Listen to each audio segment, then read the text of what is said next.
Hello, everyone, and welcome to another incredible episode of Empowered Conversations, where I have amazing conversations with extraordinary people who are out in the world doing beautiful things in service to others, as well as all around just living their lives that are with intention and on purpose. And that is the epitome of my guest today, Sean Young. Sean is a person in long term recovery. Sean is the host of Sitting with Sean podcast, a U.S. Army veteran of 12 and a half years, and a peer support specialist. Sean has faced almost every form of trauma that you can think about and has used his experiences with addiction and mental health disorders to help other people in their journey to recovery.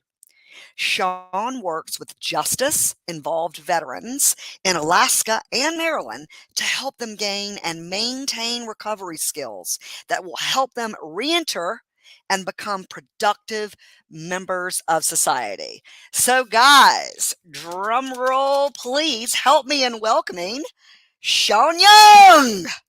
What's What's up, up? Sean? How What's are going on, you? Steph? I'm good. That's awesome. Lots and lots, tons and tons going on here. I can tell you that. Absolutely, absolutely. Another beautiful, busy day, yeah? Oh my God, it's absolutely gorgeous. It's like 85, no, it's probably 80, 85 degrees here today, which makes, and bright and sunny, which is good because it makes up for the cold and rainy that we were having like day after day last week. Let me tell you. Yeah. I took a nice walk around the town today and walked into some cemeteries and was reading some of the dates and I was like, "Oh man, this is beautiful." It's crazy because some of the dates like predate when America was founded, so it's pretty crazy. Wow. Now tell where you're from, what part of West Virginia? So I live in Harpers Ferry. My girlfriend lives in Sharpsburg, so Okay. I'm in Sharpsburg at the moment, and yeah, it's crazy. It's the home of the Antietam battlefield. The what battlefield? The Antietam battlefield. It was the civil. Antietam. It was the Okay. yeah. It was the bloodiest civil war or bloodiest battle in all of Civil War.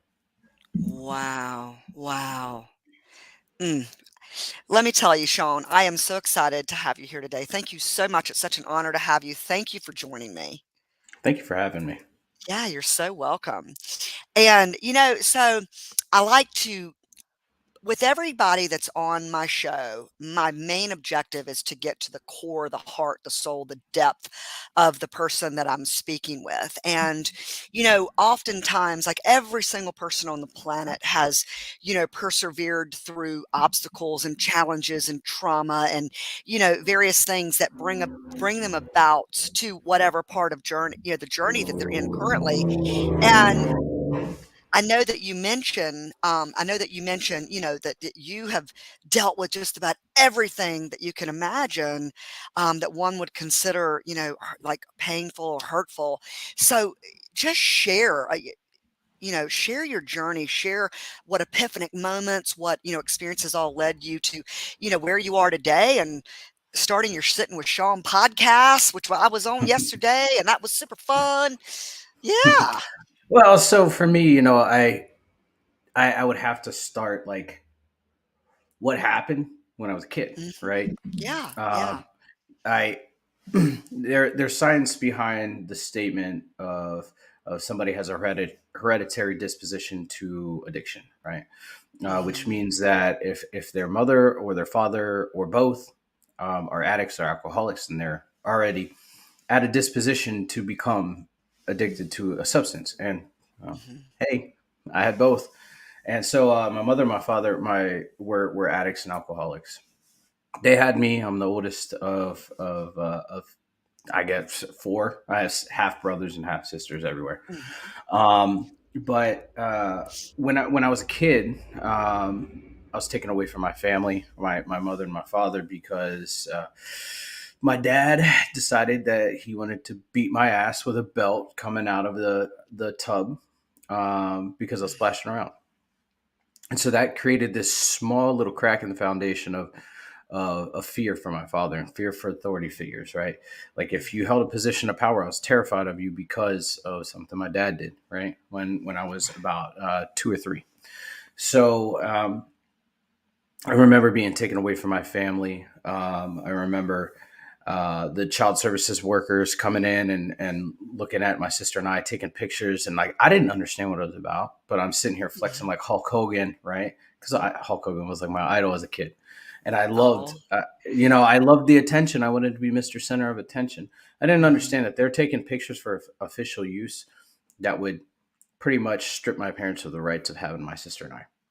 Mhm. So I move into foster care with my sister, and we go from one house for 6 months, which was awesome, into my grandparents' house. My grandparents are on my dad's side, and so my dad once again had access to me, and he had the ability to come and see me when he wanted to, and I started having this fear for my dad because my grandmother would use him as a scare tactic. Like, if you don't act right, your dad's going to beat your ass.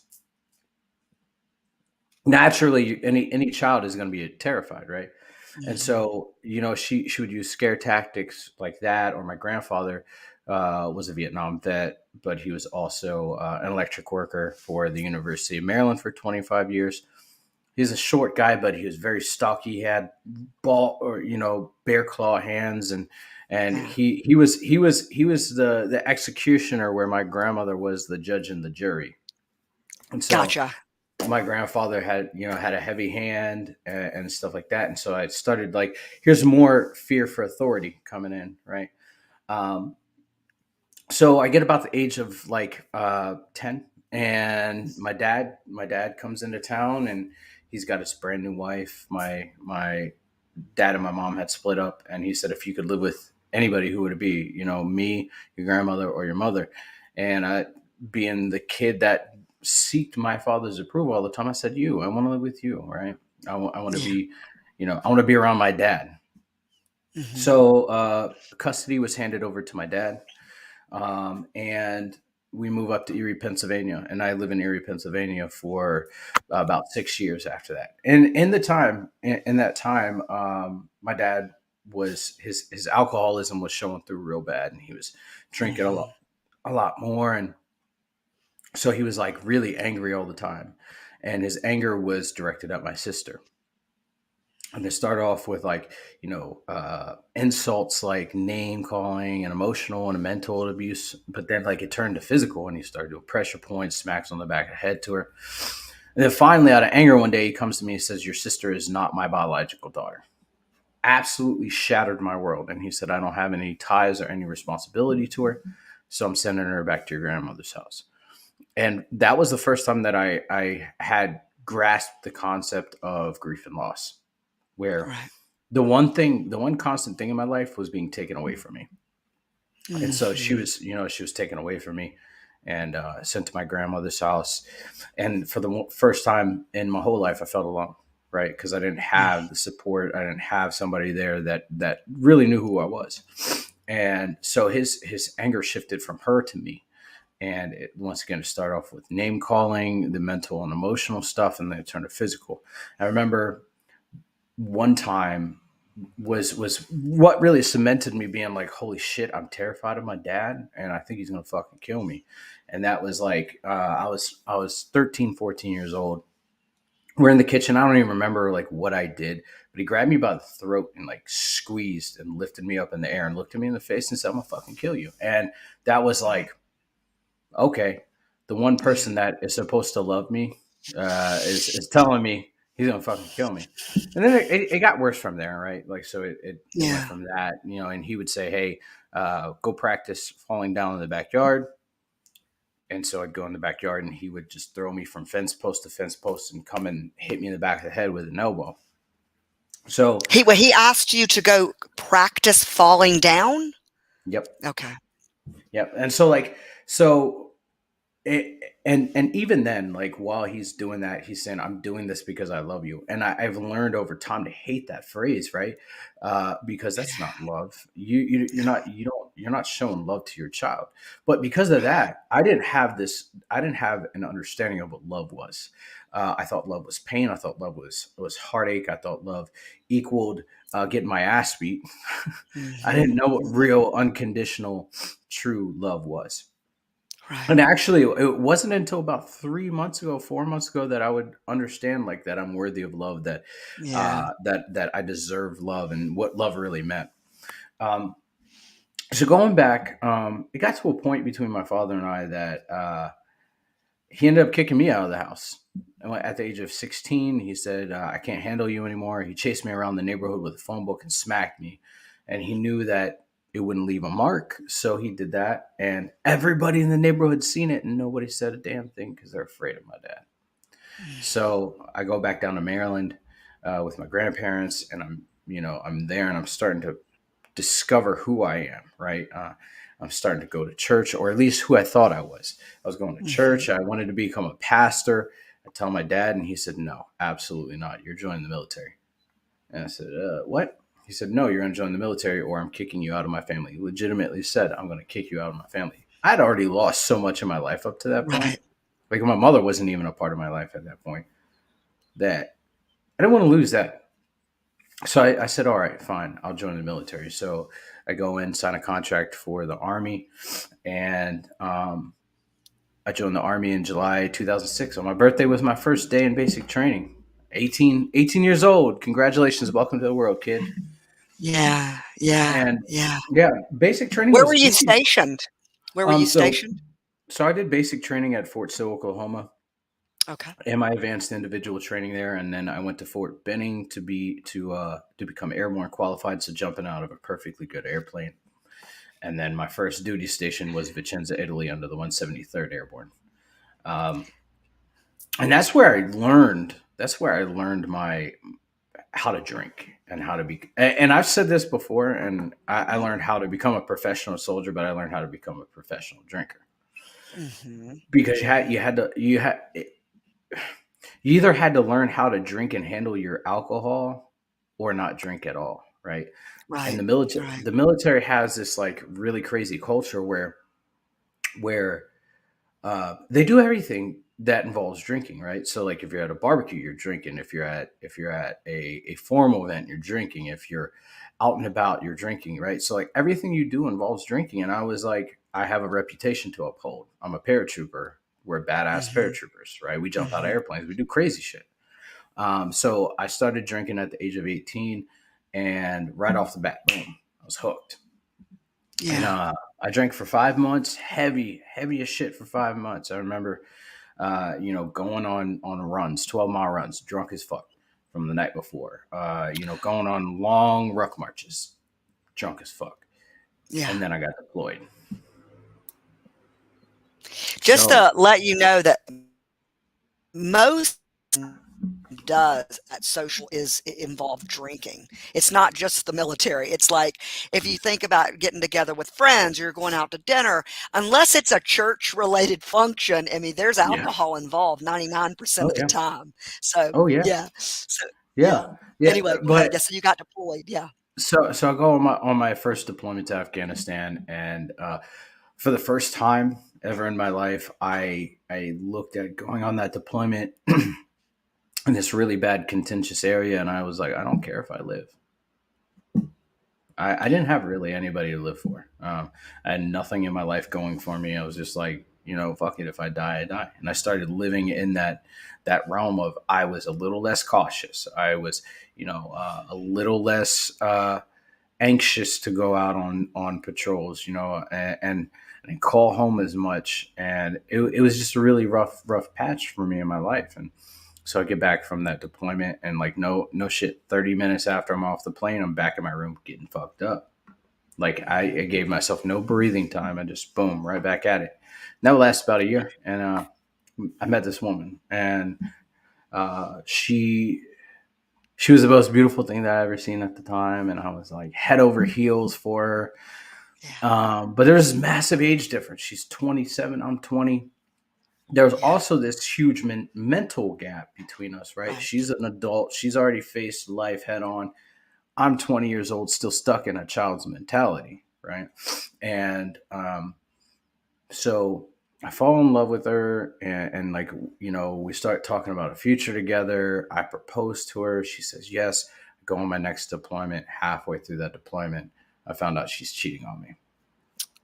Absolutely shut me down, right? Because for that Right. part of my deployment, I was like, that first part of my deployment, I was scared. I didn't want to get injured. I wanted to come home. I wanted to be with her, Mhm. spend time with her, whatever. But then after that, I was like, fuck it, don't care. And I got to that Right. mentality again of like, fuck it, it don't matter. And, I go back, or I come back from that deployment, and next thing I know, uh, you know, I'm back in my room 30 minutes after getting off the plane, and I'm already fucked up again, and I'm already drinking again. Like, it's crazy. And so, can you hear me? Oh goodness. Okay, can you Are hear you me? there? Yeah, yeah, Yeah, I'm here. yeah, like, everything went black. Oh, that's I'm so weird. sorry. No, So, you the it's last thing okay. I heard you say is, you were in a dark period, like, you were back to that, "I could give Yeah, a fuck whether I live or" yeah. okay. Yeah, yeah. So I get back from that deployment, like not even 30 minutes off the plane again. I'm back drinking, and I really didn't care. So I was like living more dangerously than I was before, right? I was drinking Mhm. more, way more than I was before, and I was clubbing more than I was doing Mhm. things I normally wouldn't do. Like I would go out on a work night, get Mhm. fucked up, and come back and do it all over again. And in that time, I met my daughter's mom, uh, and Yeah. she was American, and I was like, okay, I'm feeling this woman. She said that she loves me. We're about the same age. I'm 22, 23 at the time. She's 22, Mhm. about the same age, and we kind of start this relationship off rocky, but I mean, like, we didn't have a good foundation to start off. And so Right. she's living with her family overseas. They end up getting stationed over at Fort Richardson, Alaska. And Mhm. I get orders to go to Fort Bragg, North Carolina. She meets me at home to when I'm visiting my dad, and she's like, "Oh, let's get married." And I'm like, "Fuck it, let's do it. Why Yeah. not?" So like we got married, and then in a route to Fort Bragg, North Carolina, we found out she's pregnant. Mhm. And so for the Yeah. first time, I had a reason not to drink, right? And I was like, my reason is my kid. Like, I don't want my kid to be Yeah. raised the way that I was. Right. And then we found out it was a girl, and like, even so much more, I was like, I don't want her to be raised in the environment that I was raised in, the mentality that I was raised in. So I quit drinking. But then I kind of was like, I think I can control. I can control my drinking. That was the first time I fed a lie to myself, and I told myself I could drink like anybody normal. And Mhm. so I relapsed, and then my daughter's mom said, "If you don't quit drinking, I'm gonna leave." And I said, "Phew, okay, I don't want to feel Mhm. that. So now you're in charge of my sobriety, not my unborn child. You're in charge of it. So if you leave, I have nobody to be sober for." Which is Yeah. fucked up, right? Anybody in that position, if you've ever put yourself in that position or somebody in that position, that's extremely Mhm. selfish, and I'll say that right off the bat. Right, right, right. So But you so have I that go, yeah, awareness now. yeah, You have that yeah. awareness now. Yeah. Oh, absolutely. I know I was a selfish piece of shit. Like, I get it. So I go on my third deployment to Afghanistan. That was by far the worst one. We were in southern Afghanistan, in the heart of the Taliban, running patrols all the time. And that's the first time that I witnessed somebody that I care about get injured and killed on the battlefield. Mhm. And that fucked me up really good. For the, you know, it took me 10 years to get over that, or to work toward a point where I'm okay, where where I feel like I can look at this picture and I'm okay. And so Right. that happens, and I come back home, but I'm coming home to this newborn child. I'm coming home to an Yeah. addition to my family, right? Like, I don't have time to grieve. I don't have time to separate that.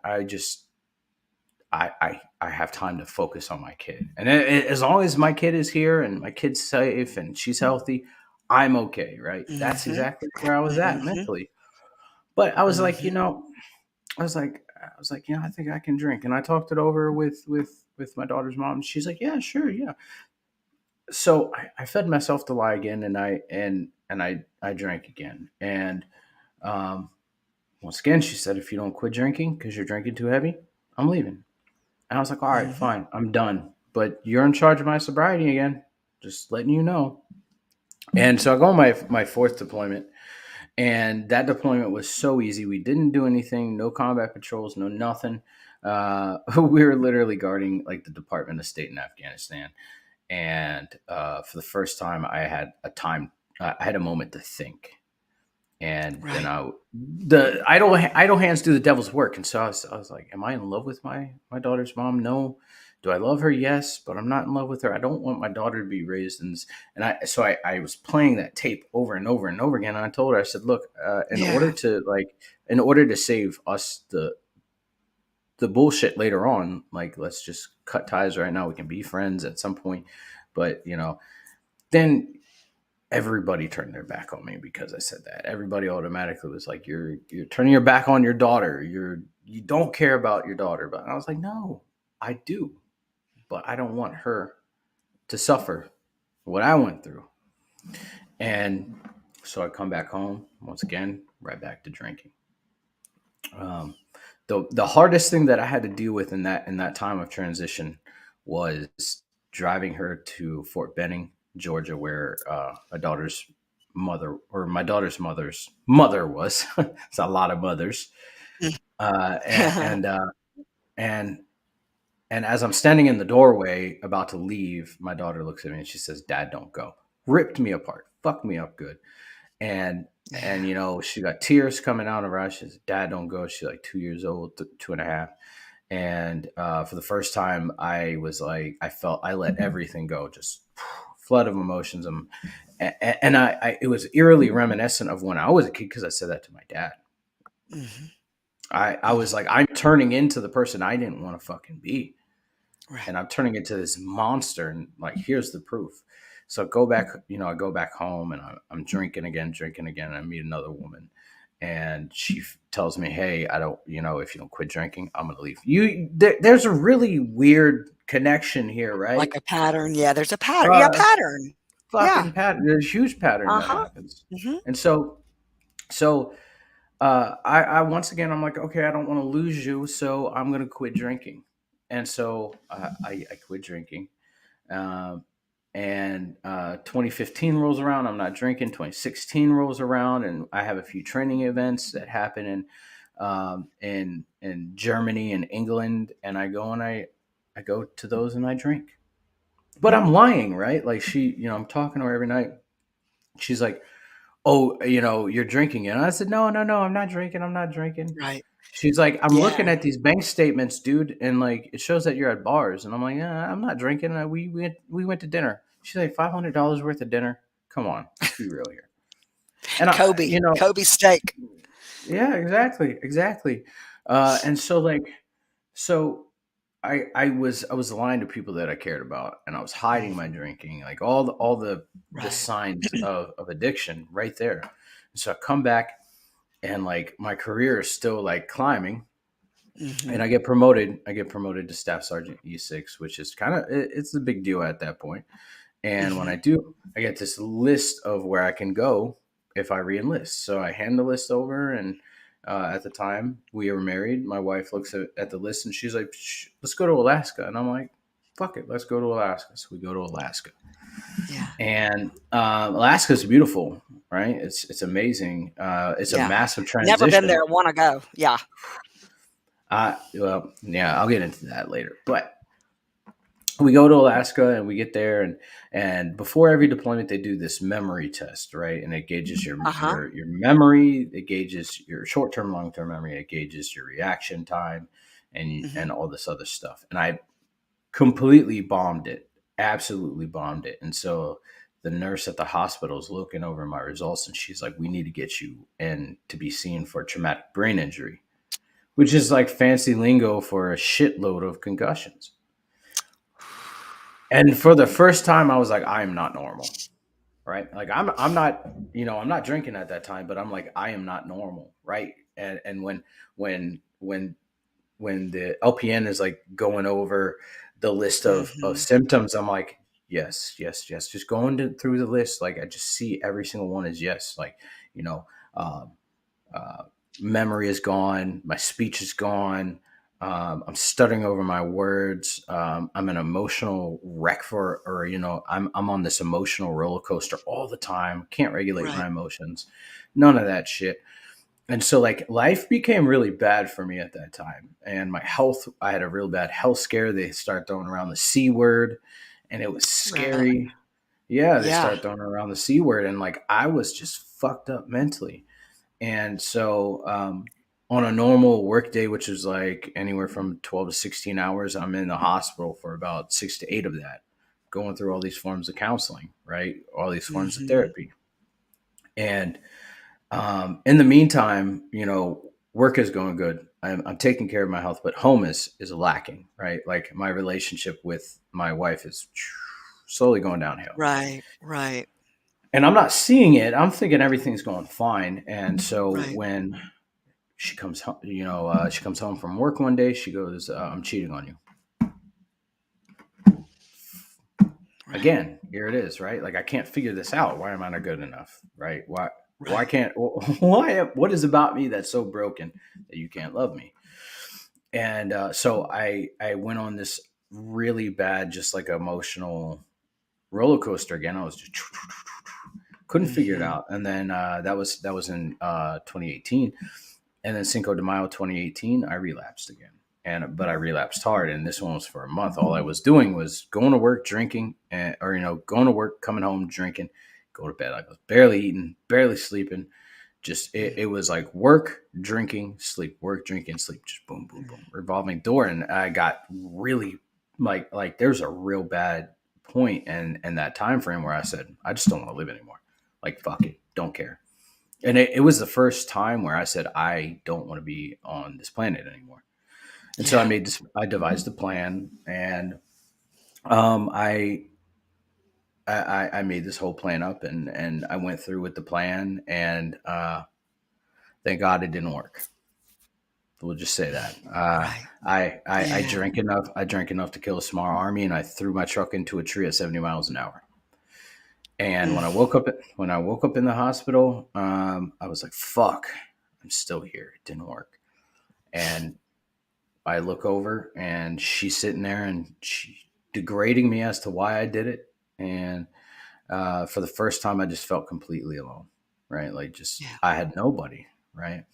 And not, I mean, even the time before where I had people turn their back on me, at least I had somebody in that corner. And at that point, I had no one, and it was just me in the hospital. And so Right. um, the very next day, I said, I need help. Like I need to go and check myself into an inpatient program, figure it the fuck out, and then we'll go from there. So I Right. check myself in, and I'm learning all these cool things. Right, I'm going through CBT, cognitive brain therapy, and or Mhm. cognitive behavioral therapy. Sorry, and Yeah. like Yeah. I'm learning how to restructure your brain thoughts, but it works when you're in there, but it doesn't work when you're out of there, right? And so Because you were only doing the things while in there instead of taking that with you into your daily life. Gotcha. exactly, exactly. So Mhm. after 11 days, I leave the facility, and then I'm doing intensive outpatient for another 11 days. So 22 days I'm in this. And then after that, I leave and I realize there's nothing left in my marriage. I was still trying to fight for my marriage, but there's nothing left. And I said, Yeah. all right, fine. I'm done. Got my second divorce October 2018, and but this whole time I'm sober, right? And like, but I'm not working a program. I'm literally just dry knuckling it, right? I'm having cravings. I'm going through all Mhm. this stuff, but I'm not talking about it. Yeah. And I meet my third wife, and I was literally Captain Sabaho. That's the best I can say it. I seen I seen a woman that had problems, that had severe problems, and I was like, I can fix you. Just Right. I can do that. I can fix you. Right. And I live by this saying now, like I can't save people. I can barely save my fucking self, you know? Right. And so Right. I looked at her as like the science project, which is fucked up, I know, but I did. So I entered into this relationship with her, and everything is fine. You know, we're physically attracted, emotionally, whatever, blah, blah, blah, blah, blah. And then I transition out of the army. I get medically retired from the army for traumatic brain injury. The army just pretty much is like, sorry, dude, we can't use you anymore. And So you for had suffered like physical concussions when you were deployed? Is that where the deployed and concussion? well, it is a mixture between deployment and jumping out of airplanes. Okay. Okay. Gotcha. And so the combination of all that kind of did me in. And the army was like, "Yeah, dude, we can't use you anymore. Sorry, you got to go." So there's a weird period between getting out of the army and receiving your first paycheck from the VA where it's very uncertain, right? They don't give you a time frame. They don't say, "Hey, next month you'll get a paycheck." They're just like, "You'll see it in your bank at some point." Okay. Yeah. Yeah. So Okay. I'm going from seven making right. I'm going from making $7,500 a paycheck. Sorry, not a paycheck, but every month to nothing at all. Not And even unemployment or nope, not even unemployment at that point. Because they don't tell you that unemployment is a thing, right? Here, the fucked up thing is that they're like, you're no longer our responsibility. When you go to exit mm. the army, they teach you how to interview, they teach you how to write a resume, and that's it. They don't teach you about life. They don't teach you about Right. house hunting. They don't Right. teach you about nothing, right? Mm. I'm trained to kill motherfuckers. I'm not trained Mm. to do anything else. And Mhm. so I exit out of the army with this complete lack of knowledge. And so I'm left to fend on my own, and I end up getting evicted out of the house. We found a house that we can move in, and eventually I got my VA disability, and I'm so afraid to admit that there is something wrong. Like I know that there's something wrong, right? Like I know that I have a problem. I just don't know how to address it or how to talk about it. I know that I'm sitting here and I'm angry as fuck, and I can envision putting an axe in somebody's head, but I can't talk about that because that would Right. deem me as crazy. That would put me in the same category as everybody else, right? So I'm not talking about my problems. I end up getting hired at a cargo company working as customer service. Yeah, yeah. This angry, pissed off veteran is working in customer service, talking to people, right? But I'm still sober. Well, Yeah. sober-ish. Yeah. And July rolls around, 4th of July rolls around, and I told myself for the last time, I said, I think that I'm okay to drink. And I was married, I got remarried for so number three.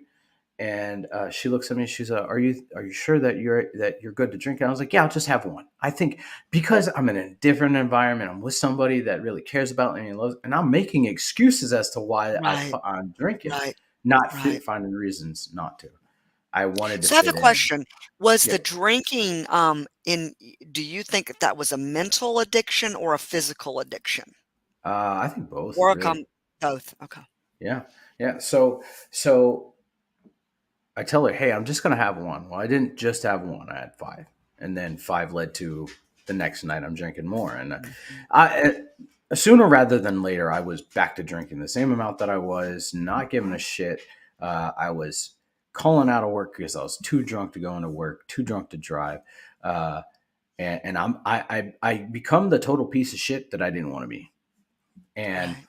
so December 7th comes around, and uh, I had a rough day at work, and I drive past the gas station, go in the gas station, get two bottles, and I'm driving home, and I get home, and I'm sitting in the driveway, and before I even get out of the car, I pop one bottle, boom. I hadn't even eaten all day, so I go in the house. I hadn't drank more than 2 hours at that point, and next thing I know, like I'm standing outside in the middle of winter time without a shirt on, and I'm angry as fuck, and I can't figure out why I'm there, right? And I'm like, what the fuck happened?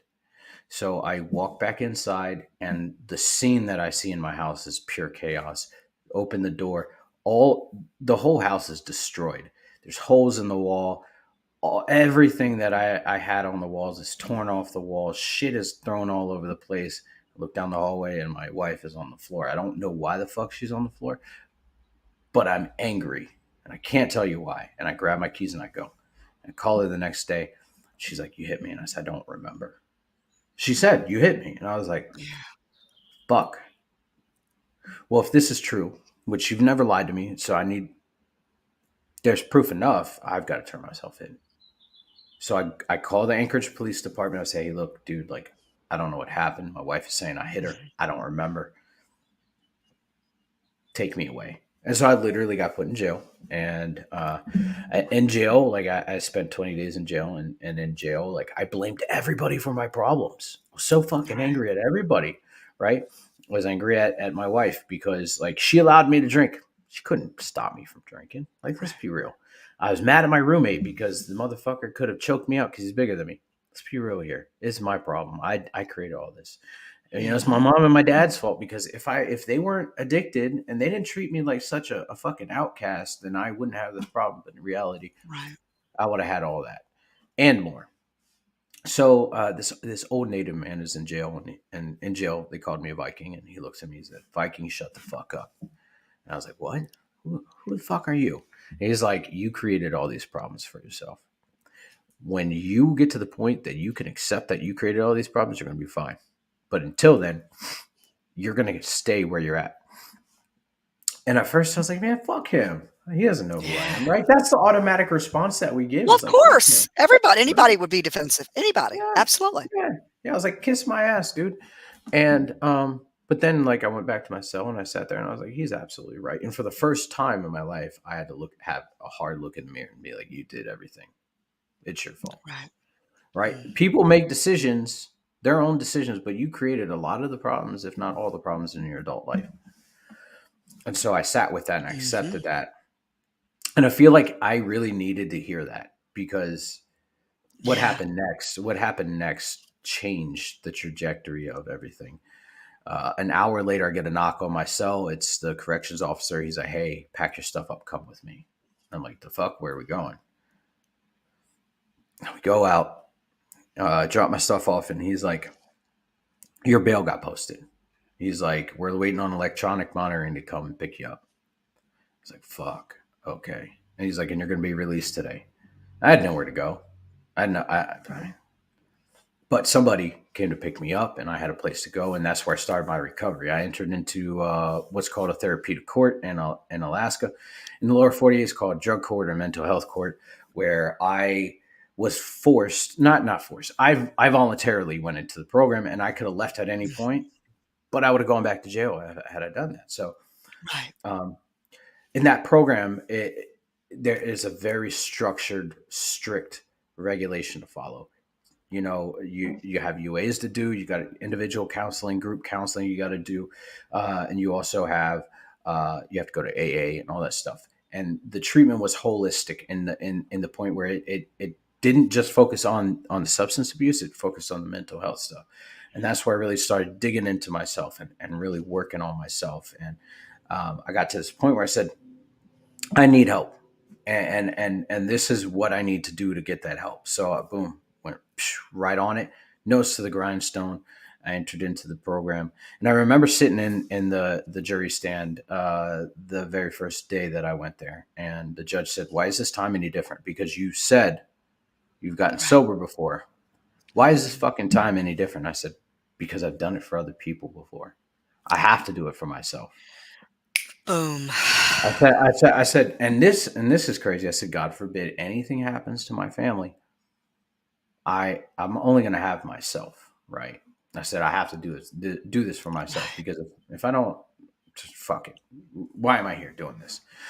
So Right. you Right. know, I do the program and I, without flaw or, without any hiccups, and I graduate in October 2020. So I got sober in the pandemic, which was hard in itself for a lot of people. For me, it was easy Mhm. because I mean, like, I was okay being alone. I was okay in the seclusion. I didn't Mhm. need to be around people to feel Mhm. validated. So I entered into the program, graduated the program in October, and I felt like I was floating. I said, "I don't know what the fuck I'm going to do with my life, right? Like, I've got all these skills, all these tools, but I don't know how to implement them or where to implement them." So one of my Mhm. counselors said, "Hey, man, you'd be a great peer support specialist." And I said, "Oh, that's awesome, but what is that?" And he's like, "I don't know." And I was like, "Why would you even tell me if you didn't fucking know?" And he was like, Yeah. "Well, I got a point of contact for you." So he gave me this point of contact, and I reached out to the point of contact. Amazing human being. Her name is Jen Galvin, and she was like, "Yeah, come to this class. You're more than welcome." And so I come into the class, and they're teaching how to implement your tools and skills to help other people, right? How to be that guide for somebody else that's struggling in their recovery. And I was like, well, this is Mhm. cool. But there's this little thing on the back end of that class, and it was, you got to share your story. Mm. The first, every person I've talked to has been the same. And for me, the first time I shared my story, I was fucking terrified because for the first Yeah. time, people are going to see Mhm. me how I view myself, right? That's what I thought. I said, people are going to look Afraid at they're me. They're gonna gonna, judge you. Yeah. afraid that I'm going to be judged, afraid that I'm going to look like a piece of shit, afraid, Right. I felt afraid that I wasn't worthy enough. And so, so when my mentor Jen came and said, "Hey, who wants to go first?" I was like, "Fuck it, let's do it. Let's just get this rejection out of the way. Let's Jump knock it right out." in. Yep. Yeah. I jumped on in, and an hour later, I was done, and I was like, I couldn't look at the screen. I was just like, and I was waiting. I was literally waiting on people to be like, Yeah. you piece of shit." Right. And What I got out of that was love and yes. acceptance, and like for the first time in my life, I was handed this set of keys to a door that I didn't know existed, and Jen was like, "All you got to do is walk through it, dude, and your life is going to get better." So I Oh my walked through it, God, yes.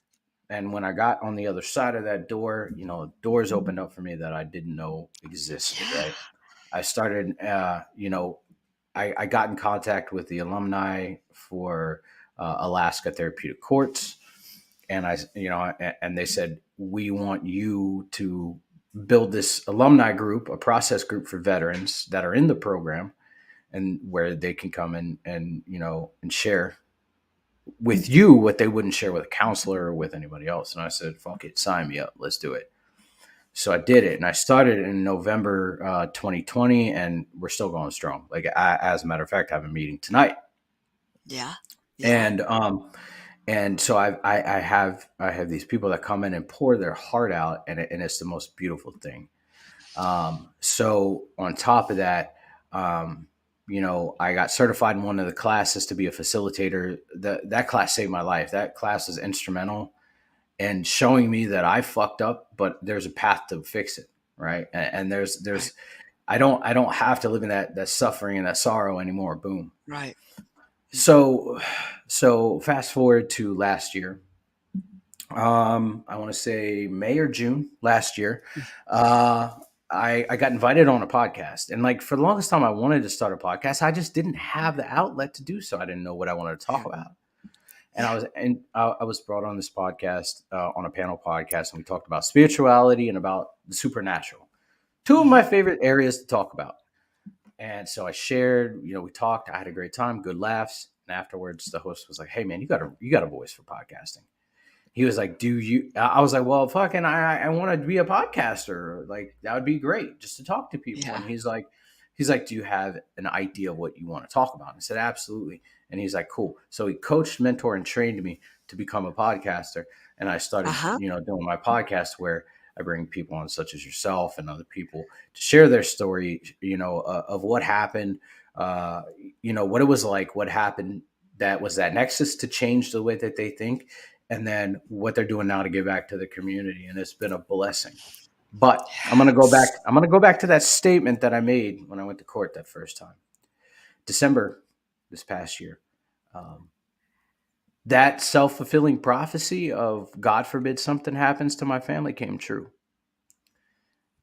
My soon-to-be ex-wife came to me November 30th. She was like, "I don't know if I'm happy in this marriage." Then the next day, I don't want to be in this marriage. And then the next day, I have a house. And the next day, I'm moving out today. Like literally, boom, boom, boom, back to back. Like Yeah. no room to even breathe it out and like think about things. Just boom, boom, boom.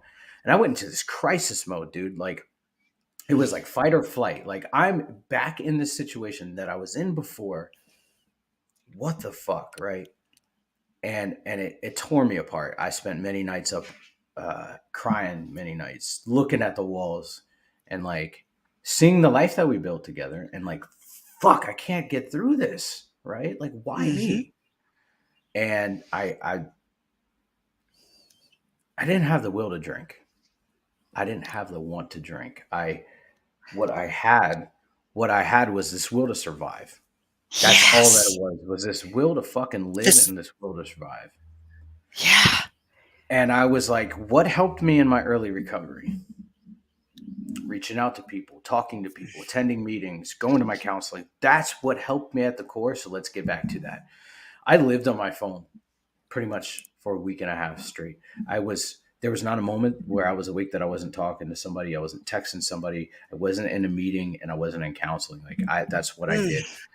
And one of my best friends, he lives in Nashville now. He calls me up and he's like, dude, I can't sit here and watch you be in that position, dude. Be by yourself. Because like when she left, she took everything to include food. Like I had enough food.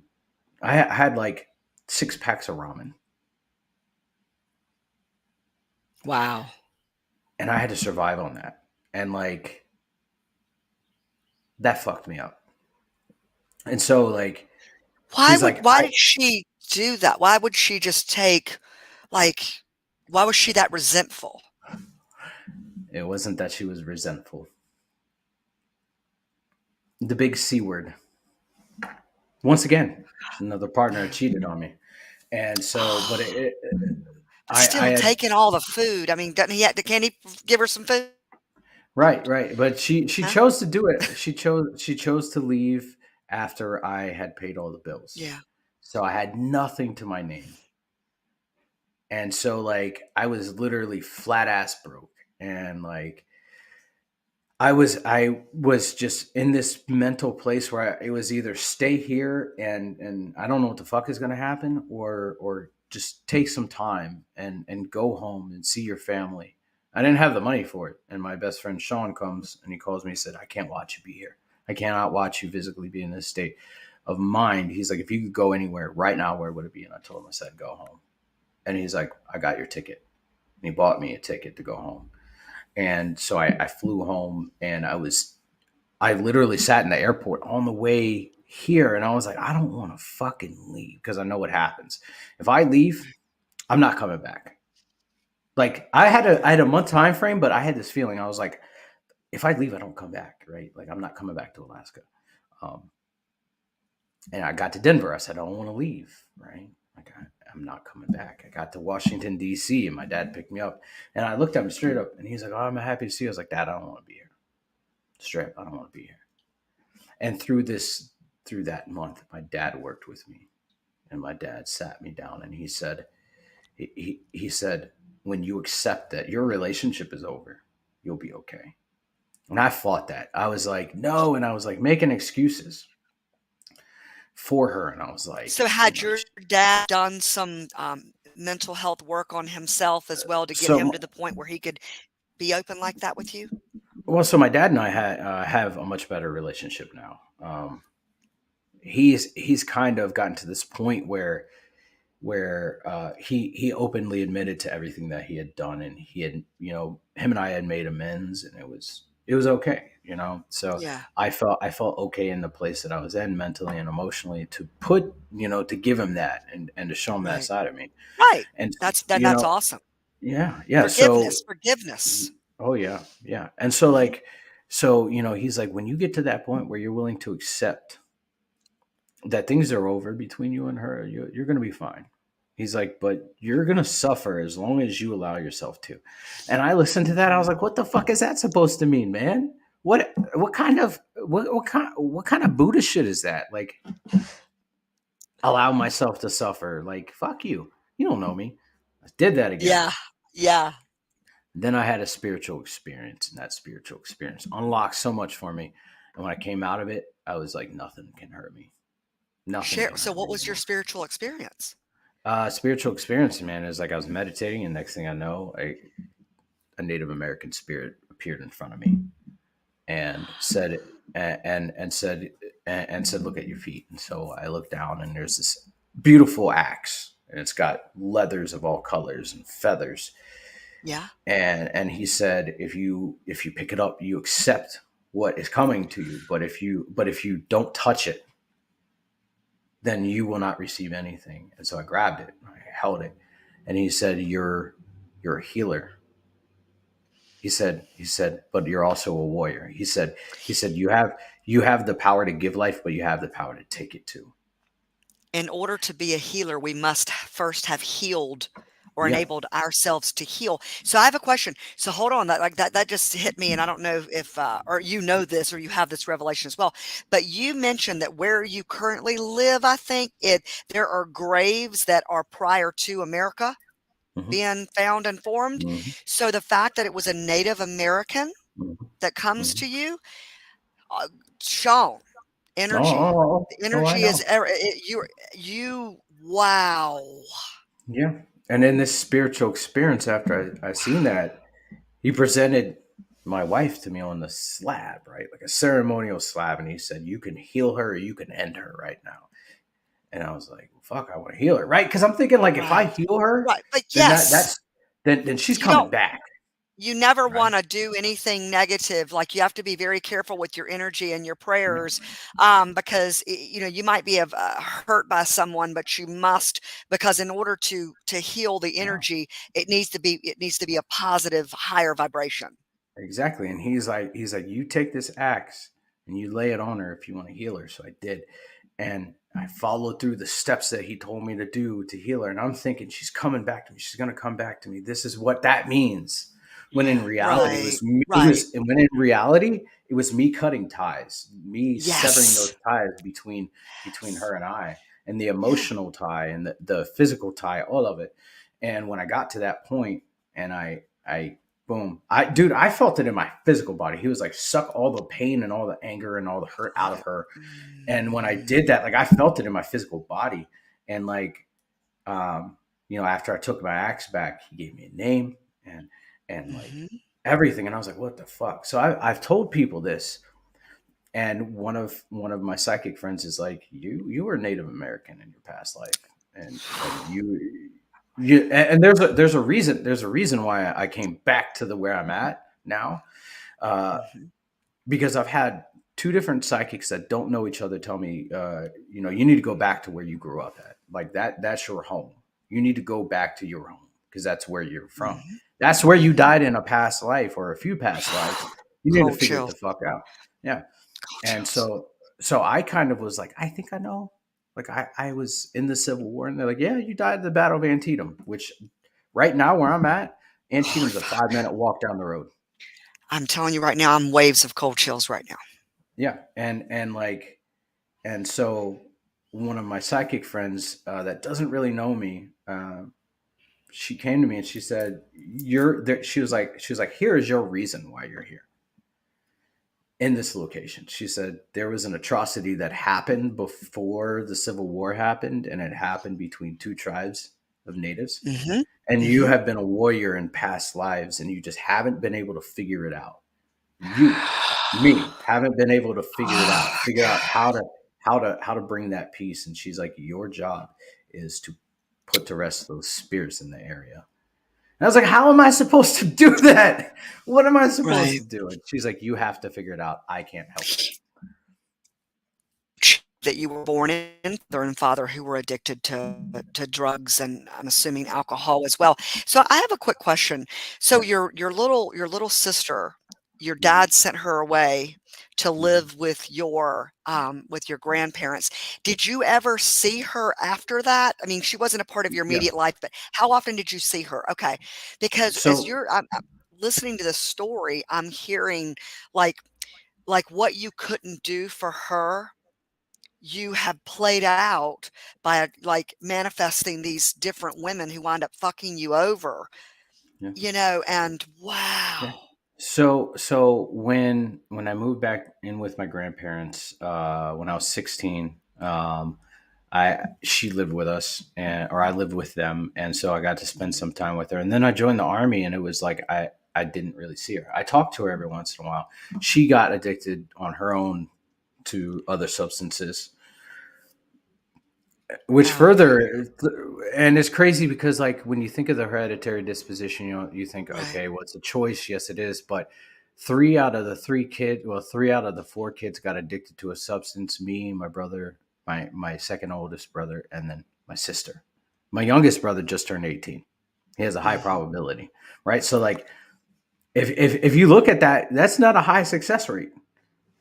You know what I mean? Like, Right. so if hereditary disposition isn't real, then I don't know what is. But anyways, um, yeah. So when I moved back down here, she came pick me up for Christmas, and we spent time together on Christmas. I went to Baltimore to go to their Veterans Court, and she drove with me to see what I do. And like, so it was we spend a lot of time together, but she has a very busy schedule, and she just, you know, she's her own person, and I can no longer protect her. Right. Right. Right.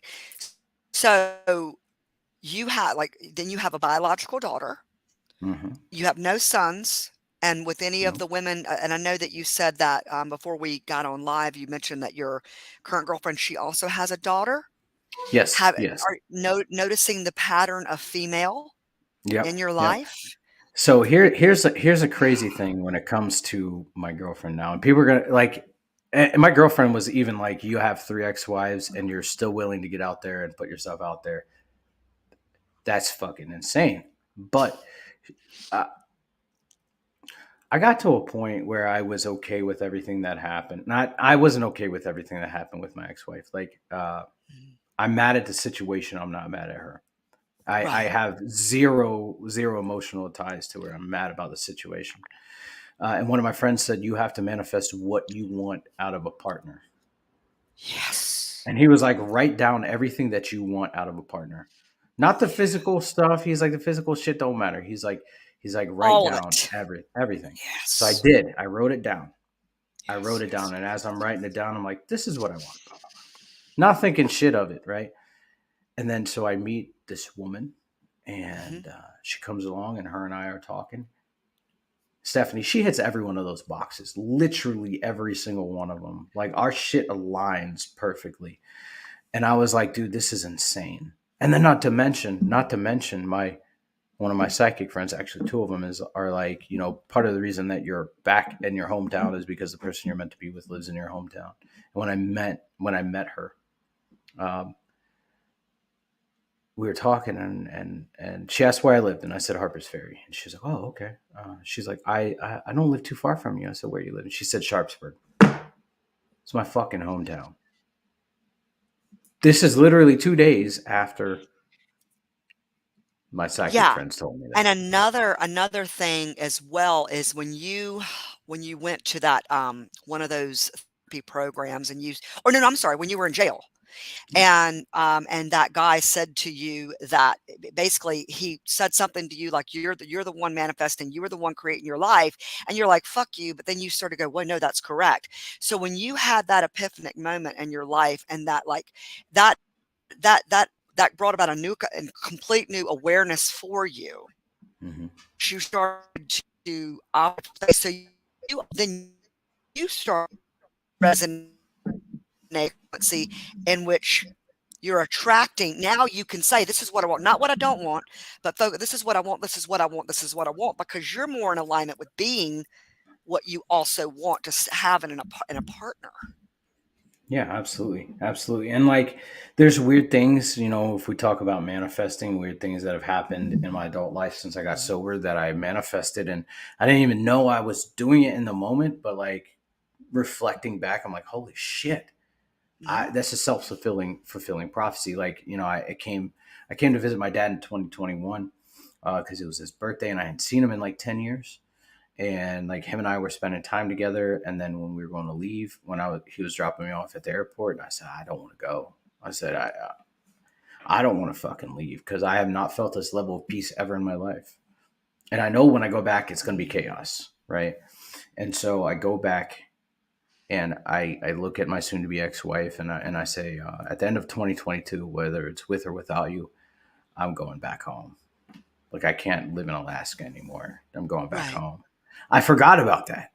Completely put that in the back of my mind. December 2022, I moved back home. And so it was a self-fulfilling prophecy, and I Yeah. didn't even think about it when I left. I didn't even think shit. I didn't even think about it until maybe a month or two ago, where I was like, "Oh my god, I did this!" Like I put something in motion that stayed Yes. in motion, Mhm. Mhm. and there was nothing that could stop it. Nothing. So yeah, I fully believe, and like you said, you're an atheist, a Mhm. spiritual atheist. I'm not necessarily an atheist. I'm Norse pagan, but like Mhm. I can't deny that there's something fucking out there that I don't understand, but it's working. Right. Right. Abso-freaking-lutely. Your story and one of the biggest, most, things that's so profound about your story is how you've gone full circle and you start to realize, uh, what you're here for and how you came about being here in this specific, dealing with this specific, hard, painful shit. And then because think about how many people do you know that are just like they see themselves as victim, and we Mhm. all have been there. We all can see ourselves as victim, but then there's this revelation, no, I'm not a victim, I'm a victor. Yeah, And I am responsible. So you're no longer just being perpetual victim. You're like, by God, I want this, I want that, I want to experience this. And that's what yeah, I know consciously I'm able and willing to do whatever it takes to create. yeah. And and then there's others that just remain stuck in that paradigm of poor me victim. Have you ever read the book The Celestine Prophecy? No. Phenomenal, phenomenal book, Celestine Prophecy. One of the Mhm. dramas is poor me. How many Yeah, people do you know who it's about gaining energy? You've got your dictator drama. That sounds like your dad, where they receive power by dictating and telling people what to do. And then there's your poor me who whines and complains and bitches about their situation just to be heard. And it's keeping them in that situation instead of, because there's a power, like when people are like, oh wow, they receive energy yeah, and it fills them, by being in that victim, instead of like, oh wow, I can create a different reality. And yeah. you realize that. I've gotten to this point in my life where I'm sick of, I'll listen to people, right, and I'll hear people out, but I'm sick of people that have problems but no solution. They're not willing to present a solution for themselves, right? Like you have a problem, there's a solution, but Yeah, you have to find the solution. I can't present a solution for you. That solution that you come up with has to be for you, not from anybody else. And absolutely. I hate listening to people that are like, "Oh, my life sucks so bad." Then fucking do something about it. Get up off your ass Absolutely. and I get up off your ass and do something about it because nobody else is going to do anything. No. I used to hate reading people online that say, "I hate the city I'm living in." And granted, financially they may not be able to move, but get up off your ass and make it happen. Right. Le- You got to start get somewhere. Yeah, you got You to gotta start plant somewhere. seeds, because Yeah, when you start planting seeds, even, it's just the planting of the seed, it will grow and it will blossom. You have to keep feeding and watering, but you yeah, can continue to blossom and open yourself up to new experiences and levels of awareness. yeah, And again, when you wake up and realize that you really are in charge, the power that yeah. comes with that, to like, if it's gonna be, it's up to me. Yep, yep. And now I live in this realm that no situation that's in front of me does not have an answer. I may not know the Yeah, answer now, but it there will be a solution that presents itself in time, whether it's tomorrow, whether it's a week from now, a month from now, a year from now. It will right, present itself. I just got to be ready to receive it. And if I'm not ready to right. receive it, then I need to get into a place where I am ready to receive that. Right. And that being said, Sean, I recently had, someone on my podcast who had, persevered through homelessness. Yeah, He's not homeless, but we were talking about things and coming up with, potential and possible solutions, potential and possible, to, answers. And I've had, a couple people reach out to me like, Stephanie, that's crazy. That that ain't gonna happen. Okay, fine. Okay, fine. But we're talking about it. We're having a conversation. We're creating awareness. So if I say, let's make the earth bigger, well, let's just go to the moon and like start digging up, part pieces of the moon and bring it back and make the earth bigger. Well, Stephanie, that's crazy. That's not going to happen. Well, okay, but it's still me thinking. It's Yeah. still me thinking, that if you can think it. Here's another good book to read. It's called Quantum. Hold on. Um, Quantum. It's by Michael Talbot. It's amazing, but it's about, it's like we certainly don't get where we want to be if we don't think and come outside of the box. And I told you yesterday, I'm boxless. I don't even, Yeah. there ain't no boxes anywhere near me. But like, think about 200 years ago, if someone said, women can have the right to own property and we can vote and we don't have to have our husbands and we can have jobs, somebody would have said, hell no, that's not possible. Are you crazy? Well, where Yeah. are we now? And we still have a lot farther to go. But Yeah. again, you have to start now. And we got Jeff Purdue. What's up, Jeff Purdue? He said, hashtag Buddha shit. And he says, interesting. You were sharing some things, revelations you were having. The only one that can change your life is you. Yes, hell yes. Yeah. And then he says, there's nothing wrong with brainstorming answers.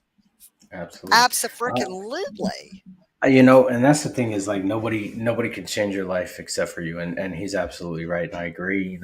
Um, nobody can grab you by the hand and force you into change because they're not you, right? Right. They're not living in your skin and your mentality and your brain structure and your atoms and all that shit, all the molecules that Hmm. make your body up. They're not you. The only person that can change your life, your situation, your scenario is you. And until you're Right. ready, and that's the thing, like you got to be ready for that shit too. Like Yes. if you're not ready to change, then all the steps that you take, that you prep for and you do and you make, all those steps are worth nothing because And you're it not and it learning took shit from it. you, right, and it took you doing something that had been done to you, to someone, for you to hit that was your rock bottom, maybe, Yeah. for you to wind up in jail, for to have that person, because that's what you needed. You needed to hear what that man had to say, and had you not been there, you wouldn't have heard it. And, again, you know we all have been there. We've all been in that space of not wanting to hear and not and just like poor me. And then it's like, wait a minute. Yeah. Yeah, there's no victim mentality in my bone anymore, like at all.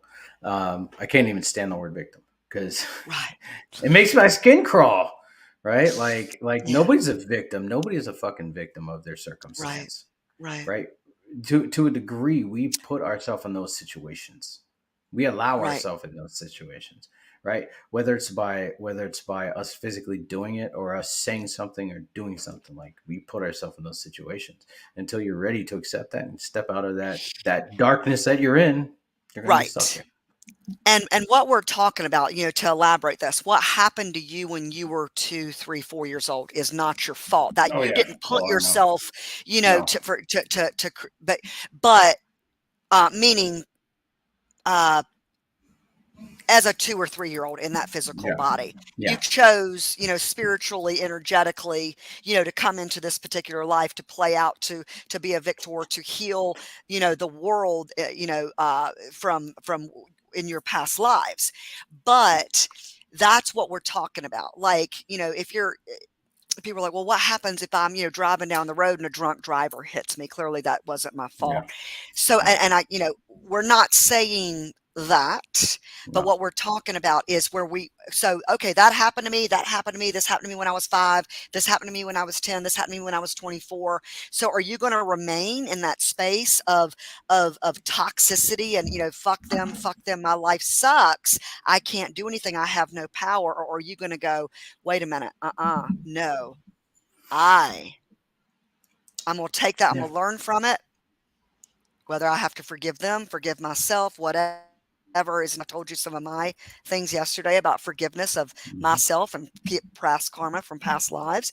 So we're all here playing out and to be better and higher versions of a frequency and energy and people and beauty and amazing.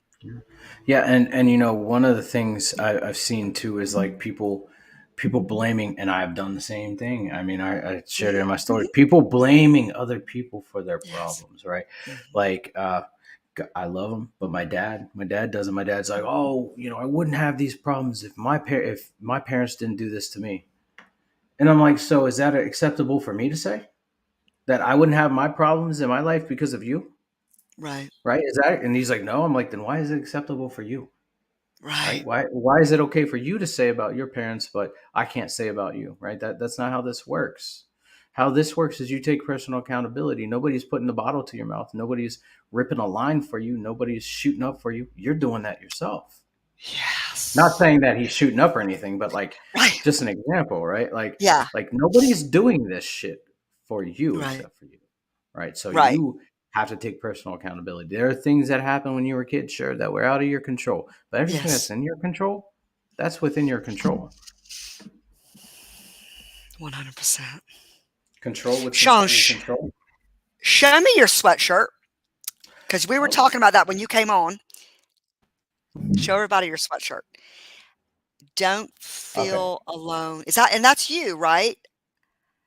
I'm Yep. with you. Yep. That's It's my awesome, podcast logo. Sean. So your friend, Yeah. his friend designed those sweatshirts. So tell everybody about that and where they can get them. So I wish that you could get them. My friend designed it for me, and initially I was like, "Hey, are we doing this as product? Right? Are we gonna put this on sale?" And she's like, "Yeah." And I said, "When?" And she was like, "I don't know."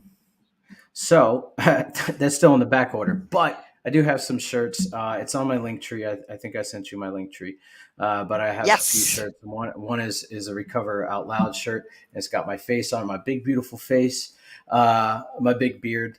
Then I have another one that says Recover Out Loud, and it looks like a signpost. And it's and then I have another one that says, "Hi, my name is Extraordinary," based off of one of Oh, my other shirt or my other show that I I love have, that. and I have one with a bunch of different hands all over the place, and it says, "Recovery looks different for everyone." So Oh, I love Sean. Those are beautiful. We got to, you got to produce those. You got to get those yeah. produced. And Well, oh my I God, do have a shop, and you those are can you can order it. I do have a shop, and you can order it. It's in my link tree. You just go, and it's from awesome. can't remember who. I got the link, and I'm sending it out to people. I just don't remember what it's called. Anyways, yeah, I Yes, do have a yes. bunch. Your I link have a, tree is in the yep, broadcast. His link yep. tree is in the broadcast. That's how you can, reach out to Sean. Are you open for people, you know, to Oh yeah, reach out oh and want yeah, to, yeah, further have conversation with you if they that might be going through something similar or just like or know somebody? Absolutely. Hold on yeah, one second. I want to go. Here we go. Yes, your link tree sitting with Sean is there yeah. in the show notes as well as Sean. Come back at the end of the broadcast and under each broadcast, it's in the DFLNY group, which you were. I Mhm. invited you to the DFLNY group. I'm Yeah, pretty sure you accepted, and then my yeah, personal page, which is here, and put those links so people. Oh yeah, there it is. There it is.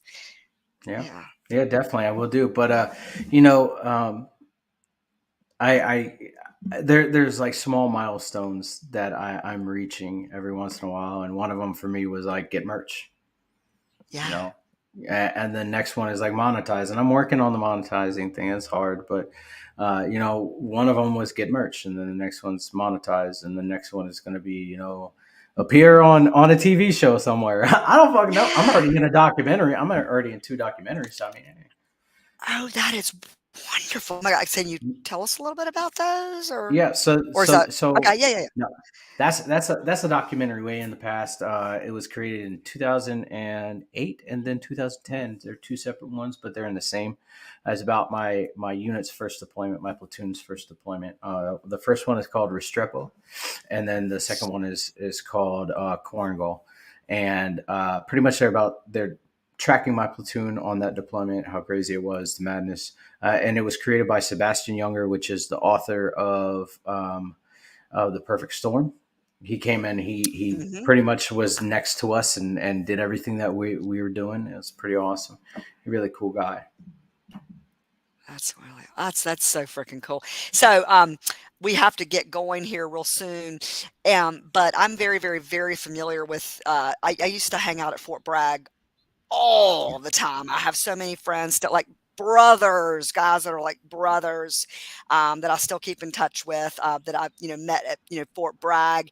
And then my brother, Stan, was in the Marines, and my uncle was a Marine. So, yeah, Nice, yeah, nice. That's yeah. awesome. Thank you for your service. Thank you for your support. Yeah, yeah, you're welcome. Well, guys, this has been an amazing, empowering conversation for sure. Again, thank you so much. It's been such an honor to have you here, Sean. And reach out to Sean if you have any further questions, get his merchandise. And so, everybody, just say bye. And you stay right here, Sean. I'm just going to end the broadcast. Till Okay. next week, guys. And I got Miss Heather Workman. Even though I'm going to be at the beach next week in Florida on vacation, I am doing an episode of Empowered Conversations with my girl, Heather Workman. Super excited about that. Bye, guys. Bye.